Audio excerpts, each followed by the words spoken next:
Hello Proponomics people, and this is the Sunday supplement from the 28th of April 2024, and this one's called Mixed Signals. So, as you'll know, I like to start with a quote, and this week's is, "Don't let mixed signals fool you. Indecision is a decision." That's from Nitya Prakash.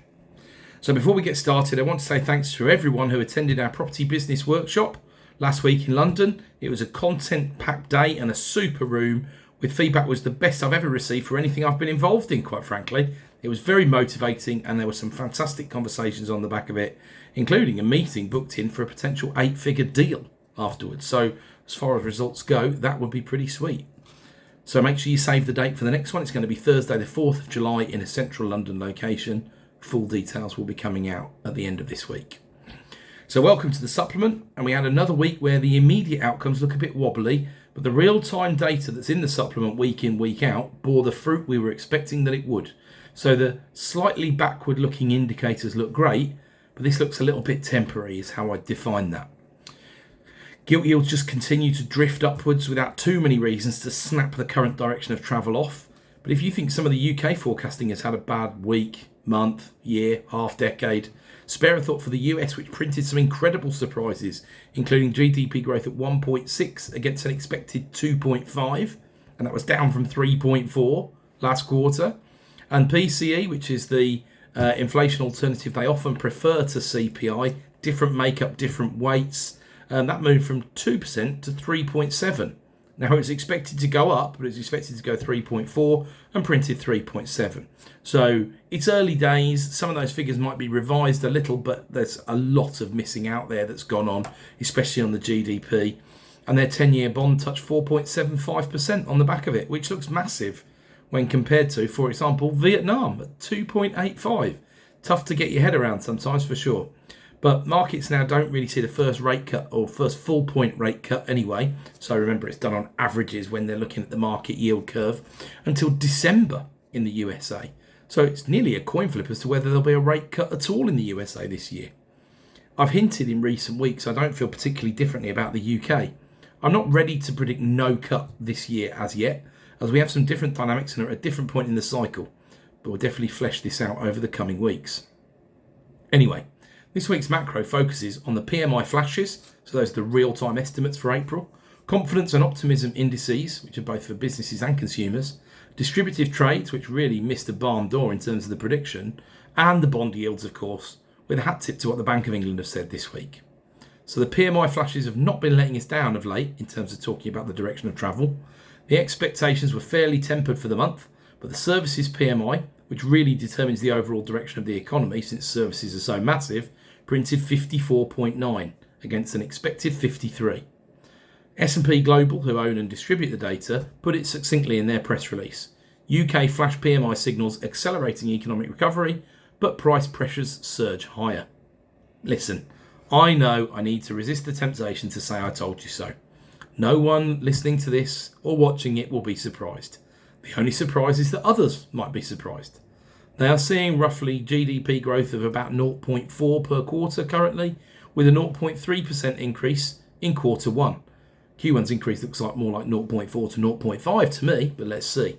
Still, this looks very helpful for absorbing the hike in the minimum wage this month. The headlines other than that from the PMIs, this was an 11-month high, 6 expansions, which is readings above 50 in a row. Financial services and tech did particularly well in April, according to the survey, with transport and hospitality reporting falling output. I'd expect those were hit hardest by their minimum wage, of course. Measures of optimism over the next 12 months also remained high amongst the purchasing managers, well above the pre-pandemic average. In the details, manufacturing exports fell lower for the 27th month in a row, which is not a great trend, although services sentiment continued to lift higher. As with a lot of these graphs and this data, it's better to just ignore 2020 to 2022 or thereabouts. But in the image that I've used this week, which you can see on my LinkedIn newsletter or on the Partners on Property website, it's there just to back up quite how well the PMIs and the GDP measure correlate. It's fairly scary how strong that correlation tends to be, but not surprising. But of course, the point is the PMI data is out in near real time, basically, whereas GDP, we have to wait at least a month and a half after the event to see how it was doing, and then it might get revised and revised again and revised again. So we wait an awfully long time, by which point we can't use it for any of our real-time forecasting or for what's going on because things will have moved too quickly. So, good news for employment too, although not for rate cuts. Hiring picked up in the services sector, so the slide on the official numbers doesn't look particularly accurate, although the 2023 slide in the Flash PMI Composite Employment Index is being borne out in the figures at the moment. So that's what we saw playing out in Q1 of 2024, because this tends to play out several months behind in the real economy. This is kind of a leading indicator, not what we call a lagging indicator. Still, it doesn't suggest an unemployment tsunami coming at all, which will buoy those who think the minimum wage should continue to be cranked up and up. The loss of jobs accelerated in factories, however, so what this really does for inequality, I might question. Either way, the indices are hovering around the middle for services, just on the right side of 50 when it comes to employment, not roaring forward like the overall index is. Price increases still look consistent with a 4% inflation rate rather than a 2% inflation rate, and tend to be around 5 months ahead of where CPI is. That's in the services sector, which makes up 47% of CPI, as I say most weeks, it seems. The final paragraph in the S&P report is underreported. I didn't see it make it into one single press release this week, but it says it very succinctly indeed. Not a rate-cutting environment, similar to what the Bank of England hawks have been saying in recent weeks. I was stunned that a 50-50 bet was still available for June, although that's no longer the case now on a rate cut. But I was equally stunned back in December 23 that there was a 50-50 bet for March. I might have to start getting stuck into the betting markets on this stuff, because I think this mistake could be repeated over and over again during this cycle. In that paragraph, there's a nearly incendiary piece of commentary in the report, suggests that business conditions are more consistent with rate hikes rather than rate cuts. Both the composite Flash PMI output index and input cost index are above their long-term averages and rising. That's S&P's words, not mine, but probably worth heeding. Okay, so better news in the confidence indices. The business optimism index for manufacturers was at its highest since July 2021, even though orders have dropped as it printed +9 from -3, well above the long-run average of -7. Output expectations rose to a 6-month high. The cost of living crisis is over, on average, and those are the dangerous words, as we know. The softening of the labour market has also helped. Recruitment has got easier, by the sounds. The consumers? -19 was the GfK print, which is the equal highest print for the past year. Over the next 12 months, the +2 for consumers, that's how they feel about their personal financial situations, and that was preserved from last month's survey. That's the only metric that is positive. But everything is improved or stayed the same by a couple of points on the survey. More of that cautious optimism that I've been talking about. The last 12 months have been nowhere near as hard, according to the survey, as the 12 months before that. The savings index is also higher, so we'll be watching the savings ratios carefully as people still fear a harder landing, geopolitical tensions and the likes, and this is keeping consumption down. This is no bad thing in an inflationary time, to be honest. Savings are like tax, in that both are not consumption, but they stay in our pockets. So let's be clear that we vastly prefer that outcome to the alternative. So why are all of these important? Because they are historically very good bellwethers of anything other than true black swans. They are leading indicators. The point here is that at the moment, the health of the economy looks solid going into the election, in spite of relatively tough trading conditions and interest rates designed to slow the economy down. That provides us a stable housing market until the pre-election jitters set in. We need to prepare our businesses accordingly and also get on with it rather than waiting for rates to drop. Deals must stack at the current rates, which are not set to be edging downwards anytime soon. We should be taking prices for now on loans, not waiting for them to drift upwards, which we'll need to do very soon. Indeed, it's happening already. This is not advice, this is just what I'm doing across my group. If you're sticking around waiting for it all to go wrong so you can sweep up, I doubt you are unless you're a first-time reader or listener. Go back and broaden your horizons. That's not happening anytime soon, and inflation is organically going to drag prices upwards, not downwards, and so are wage increases, which are still expected to be around the 5% mark by the end of 2024. A quick nod to the distributive trades because the headline also caught the eye. Retail sales fell sharply in April, as everyone predicted because Easter was in March. However, it was even more than was expected, bearing that in mind. The expected print was -2 and instead it was -44. That's not a typo, that's just a bloodbath of a prediction miss. Let's face it though, retail is struggling anyway. Minimum wage will have had a major impact, and just because inflation has come down doesn't mean the high cost bases have gone away. Business rates for larger businesses are also going up, and that could mean some higher profile administrations, busts, Wilkinson style deals in the coming months is what I take away from all of that. And that leads us on to the yields, which is another week upwards, I'm afraid. We opened at 4.14, touched 4.295 on Thursday, closed Thursday at 4.266, and Friday at 4.246. That's all on the 5-year gilt, which is our usual sweat. The wobble was after the US numbers were released around their growth, and the US 10-year yield moving upwards dragged all of ours upwards, rightly or wrongly. However, if you take the words from before, from the S&P PMI survey, you'd think the yields were right to be doing what they're doing. They still feel a little bit on the high side though. I don't think there's too much above this in this yield. But remember, I'm not and have never been a bond trader. The Thursday night close for the 5-year swap was 4.186, so still in that range below the actual gilt, which is where we need to be. And don't expect that to change too much. There's no premium at the moment, and the higher the rate goes, the less the demand will be for that money. So again, as an aside, just to recap, why do I obsess over these so much? What are they telling us week on week?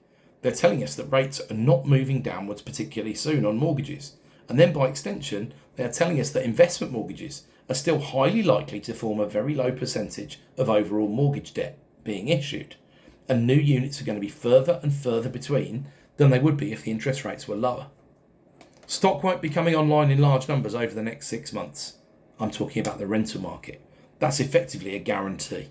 And even if business is relatively tough at the moment, with a constantly expanding rental demand in terms of a growing population and also a demographic that's increasing over the next 10 years, and that's the people aged between 20 and 30, we have a safe bet in terms of rental demand. That's a macro view. It varies from area to area, of course, but that's where we are. The price of credit will keep property investors away, even if they can get over all the hurdles that are in place that weren't there 10 years ago. The other side of the fence is that if rents increase faster than mortgage rates don't go down, or more technically, if yield grows faster than capital growth, has been happening over the past 18 months, then people will be more incentivised to get back to the market. So it's the chicken and the egg. Rents will go up because there's less stock, all else being equal, and there's more demand. There's also wage inflation. Increasing yields will finally bring more stock, but where do yields honestly need to be to tempt investors when the cost of debt is really around the 6 to 6.25% mark, fees included? Well, the answer to that is 8% plus. What's a sensible conclusion? The north-south divide that we've seen over the past 18 months in the property market, with prices in the south falling and those in the north rising, even in relatively small differences in terms, may well persist because the only investment property you can buy at the moment is in the north. That's a general public statement, not a supplement reader statement. You can still layer on active asset management strategies such as HMO on top in the south and force yield that way, of course. But standard buy-to-let is very difficult or simply not viable outside of studio flats or multi-unit freehold blocks. So in the week coming, we've got the US FOMC meeting, but the Bank of England rates meeting is not until May the 9th. So we'll have a gap after the Fed dot plot inevitably reveals that their members will follow the same pattern and let the cat out of the bag, that's not really in the bag anymore, that rates might not be cut in the USA this year. As an aside, this gives them a major debt servicing problem, a really major one. But of course, there's still 1.5 eyes on the Trump court case. Anyway, let's draw the macro chapter close for this week. I wanted to close this week with a nod towards the Renters Reform Bill. For those unfamiliar with the process, it has had its third reading in the Commons. There were over 200 amendments put forward, most very minor, others are not minor at all and some contentious. You will know by now that the position is very clear from the NRLA. Lose Section 21? Sure thing, but ensure there is a functioning court system for rent arrears and antisocial behaviour. The extra estimated 30,000 Section 8 court cases each year need extra resources in an already stretched system or an entirely new court. It's easy to see what the outcome has already been of all of this. Investors hate uncertainty, so they stop buying or they dispose of property. This continues while all of this continues. Any that read in the Telegraph predicting annihilation for landlords, obviously not feeling overly positive about a very likely Labour government, warning that the last 10 years of hostility towards landlords will be nothing more than a warm-up. The article says the war on anyone who rents out property is not going to end. Quite the opposite, it's only going to intensify. From price controls to compulsory purchases to higher taxes, this is not going to stop. perhaps until landlords are completely wiped out. The report concludes, anyone who thinks that tax rises and regulations of the last 10 years were as far as the state could go is kidding themselves. Now, the Telegraph are not the bastion of media they once were. Instead, they prefer scaremongering and clickbait these days, so I wouldn't look for the nearest cliff to jump off. However, imagine how many others are being put off, and imagine the market where there are yet fewer, but more vocal and powerful from a lobbying perspective, landlords in that market thanks to consolidation. Also, I hope Labour realise that damaging the market in transition is damaging the tenant, first and foremost, and the public purse second. Even those I speak to who may have to sell up because of higher rates and Section 24, before we even consider Section 21, have got a pretty penny in reserve after all of their taxes. They just don't want to crystallise and pay them all, nor do they want to get out of the game, but feel they're being forced out by legislation and by circumstance. We need great private sector landlords. The institutions are still a long way from picking up the secondary market stock with confidence, a long way. I've heard realisation of all of this on the left side of the commentary I take in on a daily and weekly basis. I hope that doesn't change and ideology doesn't take over, because, I repeat, the first and largest damage will be to the tenant. Once the third reading is over of the Renters Reform Bill, the bill will go to the Lords to follow the same process it has in the Commons. Timeline-wise, with elections looming, it will be close, and it won't be something that defines when the election is called, which is still feeling like late October or mid-November or something like that to me, even though people are muttering about summer elections. So, well done as always for getting to the end. Remember to save the date for the next Property Business Workshop on Thursday the 4th of July. It'll be at least as good as the last one from last week, whether you missed it or not. Now, there's only one way to deal with all the noise that's going on at the moment, of course. Keep calm. Always listen to the supplement and carry on. Thank you.